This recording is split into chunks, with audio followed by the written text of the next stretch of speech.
Welcome to week 3 of my strength block and day 1. So I have redesigned my program and today is essentially leg day. So because I can use my hamstring now and I need to rehabilitate my glutes and my hamstrings, it is a full-on leg day, like full-on bodybuilding, prioritize powerlifting leg day. So the first movement should always be the one that you want to work on the most. Usually it is like the one that you can go the heaviest with and get the most results out of, unless you want to like start off by frying your legs first. So a pre-exhausting workout. So you start with something that will pre-exhaust your legs so that when you get to the compound, they're already fried. But we're not doing that.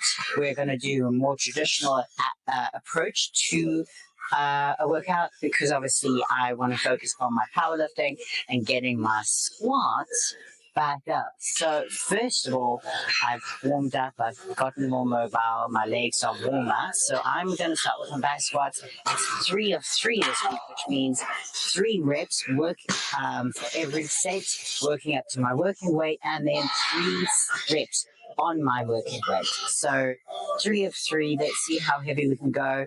I'm not expecting massive numbers, but who knows? We're about to find out. I'm expecting like a 115 for 3, completely raw, so we'll see. So I have already done a warm-up set on the bar and a warm-up set for 55. So this is a ladies bar. So it's a 15 kilogram bar, and then we've got a 20 and a 15, so it's 85 kilograms. I don't know what that is in pounds. Okay, so a couple of things to set up and remember is 1, look forward to up when you're squatting. The last thing you want to do is look down, and that will cause you to cave in and get into a very, very weak position for your back, and you don't want that. So you want to stay as upright as possible. Whether you're doing low bar or high bar, you need to look up, okay? You never look down, because your eye line will dictate your body positioning and often cause you to fall forward. Exactly like when you're deadlifting. Don't look down, okay? So always make sure that your eye line is forward to slightly up. I always like to look slightly upwards when I'm back squatting. And then keep your elbows nice and tight, okay? Lock down, kick your bum out. Remember, always kick your bum out. You don't want to go knees forward.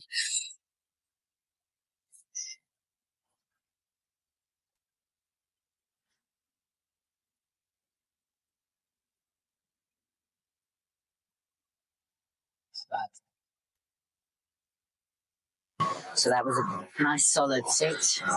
So you can see, okay, always make sure you bum out and you're leading with your bum. You're never leading with your knees, okay?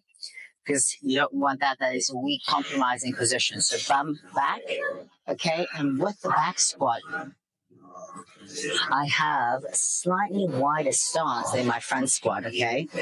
So I have quite a wide stance, a wider stance, and my feet point outwards, okay? And that is really important for me, just for overall mobility, because I have very poor ankle mobility. I have to make up for it by getting my toes to point slightly outwards, and a lot of people do, toes slightly outwards. And remember, knees need to follow the line of your toes. So knees shouldn't conk in as much as you possibly can. Knees should follow the line of your toes down, okay, and back up. So just remember that when you're squatting. So I'm going to go up. We'll wait. Okay, so it is the second working set. No, that's a lie. It's not a working set. It's a warm-up set. Okay, so I did 85. So next set is 100. Okay, so just remember one thing that I've really embraced as I've become more mobile, because like when I was pure bodybuilding, I had no mobility. So I literally, like, I was holding the bar out here and trying to like squat because I literally couldn't get my arms in narrower. So I do recommend, if mobility is an issue, it will impede your actual squat, because getting into a position where you can pull the bar into you, and get your elbows nice and down and literally just like pull that bar into you, it really stabilizes you a lot. So I would recommend working on your mobility, even if you just, before you start squatting, you put your body through and stretch out your chest, okay, to really make sure you're as mobile in the upper body as possible, so that when you start squatting, you can get your arms a little bit narrower. You can really focus on pulling the bar into your back, elbows nice and tight down, and that will stabilize you a lot more and allow you to drive that bar up. So second warm-up set.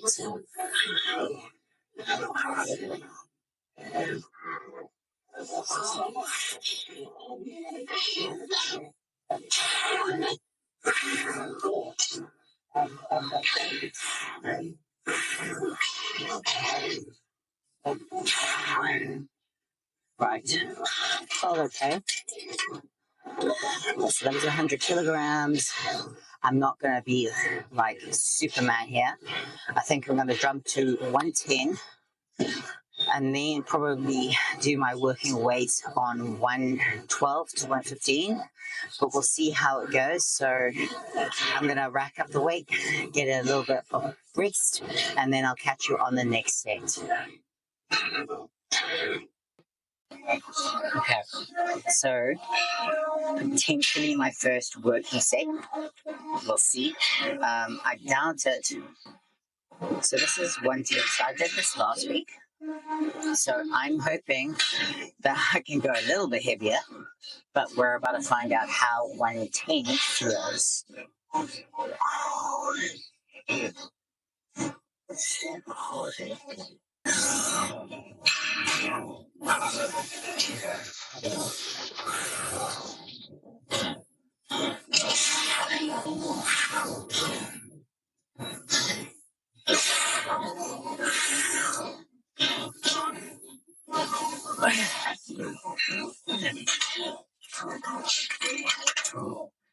Not bad, not bad. So I'm happy with that. I'm going to try 115 as my first working set, I think. So yeah, just remember the cues. So kick your bum out before each rep. You don't want to start that way. The most powerful position you can be is flat feet, driving through your midfoot to heel, okay? And engaging your glutes, especially as you come out of the hole.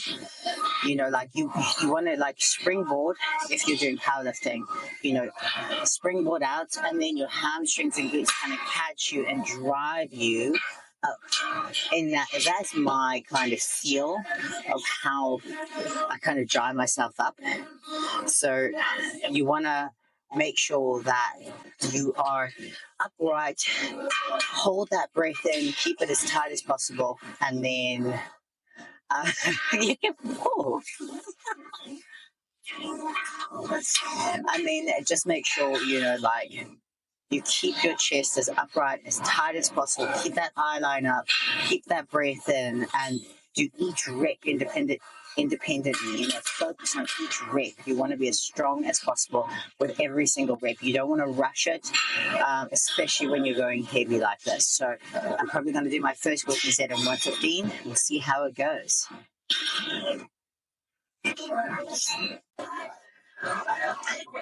Yeah, okay, so first working set, 115 on the bar. Let's see how this goes. Oh, hopefully it goes. We're about to find out.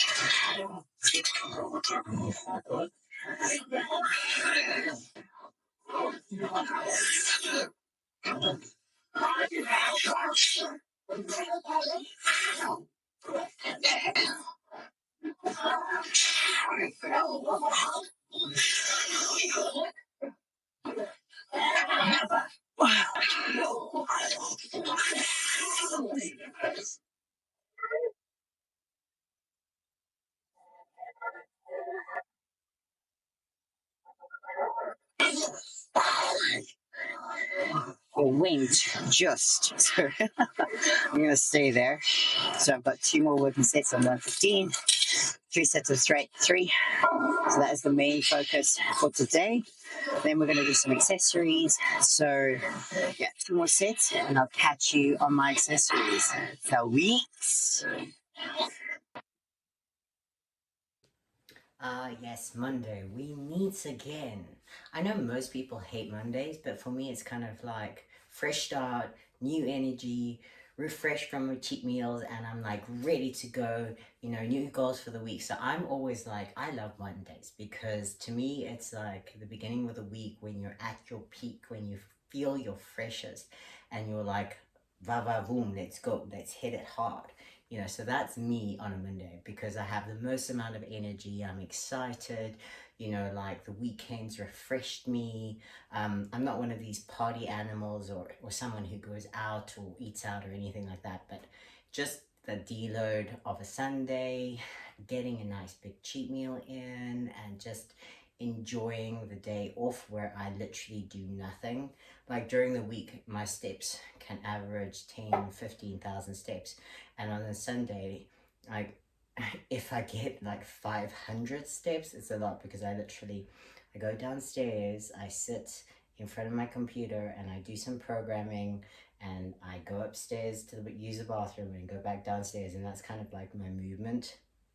And then I go to the kitchen, make some food, and back to, you know, so I don't do a lot of movement, and I honestly feel like my body needs that complete and utter rest day.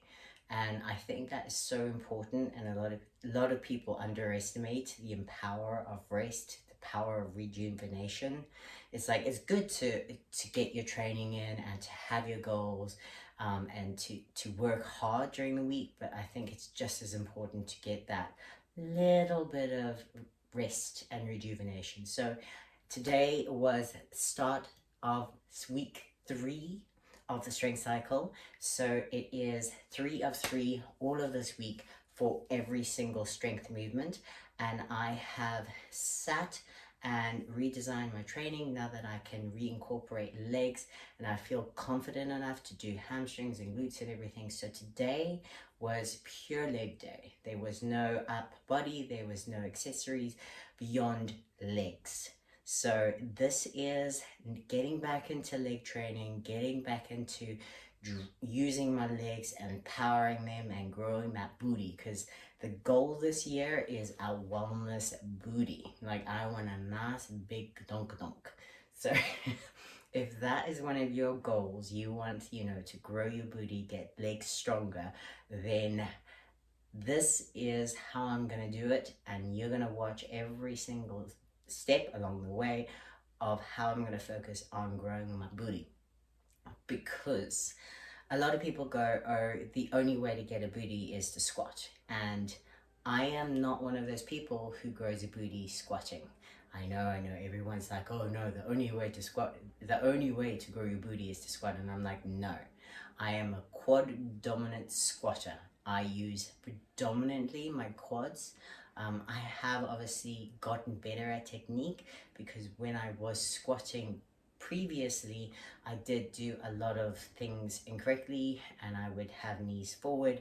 So my drive wasn't in the mid to heel of my foot, as I explained in my video, how I prepare my squats these days. So previously my squat was different. So I do use a lot more glute activation than I used to, but I still find that squats are not my biggest friend when it comes to growing my booty. So I will be doing a lot of glute hamstring work to really focus on growing that gudunk, that trunk, and getting nice thick lower body, because I do a lot of upper body obviously with the calisthenics, but I want an ass. So today was day 1 on full on legs, and it was a lot of body weight stuff. Now a lot of people go, okay, well, how's that gonna work? And I feel like body weight exercises are so underrated. They really, really are. Like if you can do a Nordic curl and a sissy squat, you're awesome. like respect to you, because those are two of the hardest movements that I've ever encountered. Like, forget leg extensions. If you can do a sissy squat, and forget lying leg curls, if you can do a Nordic curl, husa, like those are next level difficult. So today, that's exactly what I did. I did some accessories. So obviously I squatted, which you watched, and then I went on to Nordic curls and a part of the sissy squat. So the Nordic curls, the first set I did without an elastic band, and I just kind of controlled it as much as I could, and then I went to assisted using the elastic bands. If you struggle to do with the elastic band, just do body weight hip thrust to start off with. That is a very similar movement in regards to activating the glute and the hamstring. And my word, did I feel my hamstrings. I have struggled with hamstring connections. My hamstrings have always been probably one of the weakest parts of my skeletal structure. Well, not my skeletal, but my muscular structure. Like, hamstring have been one of the weakest to target, to really isolate, and they are one of the weakest. Like, I see some people like lying or doing seated leg curls with like 50, 60, 70 kilograms, and I whack on the 2.5 kilograms and that's me done. That's all I can really move. So these Nordic curls, I feel like it's all hamstrings, it's all glutes, and if you can get more upright, you can see I'm hunching slightly, which obviously cheats the movement. The goal is to keep your body completely in line, and I could do that better with the elastic bands than I could just body weight.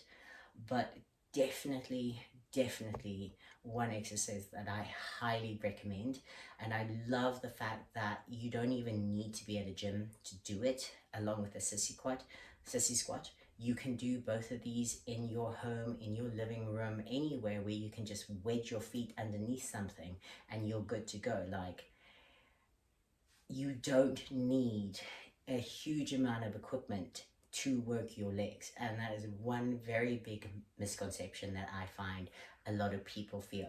It's kind of like, okay, well, what's the leg day? It's kind of like leg press, and that's the goal, leg press and hack squat. But I'm like, yeah, but what about all the body weight exercises you can do that destroy it even more? So I did my squats, I did some sissies, I did some Nordics, and then I went on to, what else did I do? Let me check my phone. So then I did some kettlebell sumos, but I did time under tension ones. So I didn't go all the way up, and I didn't touch, the kettlebell didn't touch the floor. So at no point was there relief within the glute area or the hamstring area. I predominantly try to stay on my heels to midfoot, driving through my hamstrings and my glutes to keep the time and attention within that area. So this was one of my favorite exercises that I used to do for glutes, and I'm incorporating it back in because I really feel this is an awesome glute builder. Time under tension, just pivot up and down, keeping that glute and that hamstring completely connected and focused. You don't need to go heavy. It's not about weight, it's about time and attention. So if you can do about 10 to 12 reps with intention, awesome, sorted, And I supersetted that with Bulgarian split squats again, time under tension. So at no point did I stand up completely. I kept it in tension the entire time. And you don't even need weight for this. You can literally do it body weight, and you will feel your quads and your glutes and your hamstrings all engage, and it's an awesome exercise to do. Again, I try to drive through my mid to heel on my foot rather than putting the weight on my toes. And that's an excellent way to, again, try to engage the glute and the hamstring more. So each of these I did as a superset, 4 supersets, okay? So the Nordic and the sissy, I did 4 sets, and then I did the kettlebell sumo squats with the Bulgarian body weight squats, superset, 4 sets. And then I ended with leg raises combo. So you can see that the leg raise combo. And this, you want to try to keep your back as straight as possible. So you don't want to cheat by leaning back. And I know I do lean back a little bit, but the goal is to keep your back as upright as possible. And this is for your hip flexor. Okay, so it's quad to hip flexor, and you'll use some core as well. And then I supersetted that with another part of the sissy squat. Again, you can use an elastic band to help yourself slowly down and slowly up again.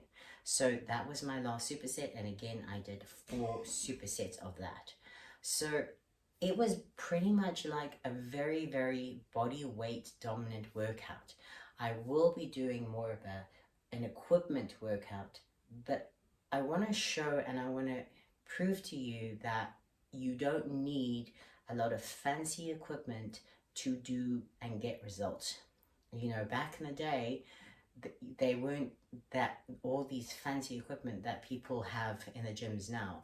And the one person even said to me, should I choose a gym that has fancy equipment, or should I choose like, you know, a spit and sawdust gym? And for me, I will always go spit and sawdust gym all the way. You don't need fancy equipment to get results. You know, you don't need top of the line Hammersmith equipment or anything like that to get results. All you need is dedication and, you know, the guts to put in time, because bodybuilding is all about time. You know, you won't get results overnight. You won't get results in a week. It takes time.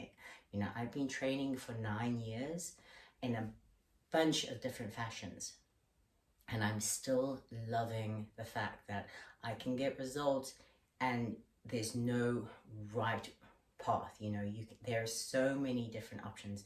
There are so many different ways. And for me, one of my favorite ways is body weight exercises and manipulating the body simply through body weight exercises, because they're some of the hardest. And that's why a lot of people don't do it. You know, it's hard to do a pull-up. It's easy to do a lat pull down. You know, to do a pull-up, you need to lift your entire body weight. A lat pull down, you can pull down 5-10 kilograms. So if you're trying to build up strength to do a pull-up, do lat pull downs. But the goal for me ultimately is a pull-up. You know, that is sheer brutal strength, and that gets results because you cannot cheat it. Obviously you can kip it, but the goal is to do it strict, you know, and that is, for me, one of the best feelings, being able to use my body and be as functional as possible. So I loved training today. It was awesome.